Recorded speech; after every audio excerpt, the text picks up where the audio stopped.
নুরুল হকের চিকিৎসায় ডিএমসিতে medical board. আজ শনিবার সকালে ঢাকা মেডিকেল কলেজ হাসপাতালের পরিচালক ব্রিগেডিয়ার জেনারেল মোহাম্মদ আসাদুজ্জামান জানান, নুরুল হকের মাথায় আঘাত রয়েছে।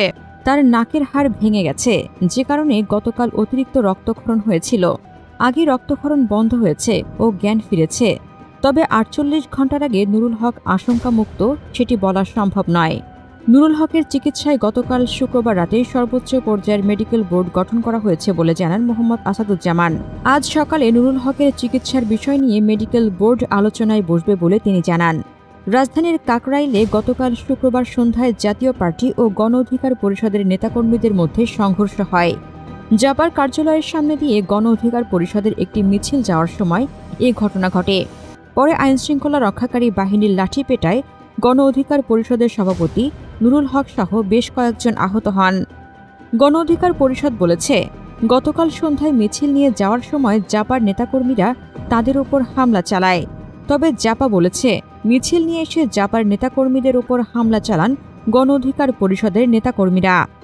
গণ অধিকার পরিষদের সাধারণ সম্পাদক রাশেদ খান গতকাল রাত 10:30টার দিকে বলেন, জাপার হামলার প্রতিবাদে রাত 9:30টার দিকে গণ অধিকার পরিষদের কার্যালয়ের সামনে সভাপতি নুরুল হক তিনি সহ নেতাকর্মীরা সংবাদ সম্মেলনের প্রস্তুতি নিচ্ছিলেন। ঠিক এই সময়ে পুলিশ ও সেনাবাহিনীর সদস্যরা তাদের উপর হামলা চালান। এতে সভাপতি নুরুল হক সহ শতাধিক নেতাকর্মীরা আহত হন। নুরুল হক গুরুতর আহত রয়েছেন।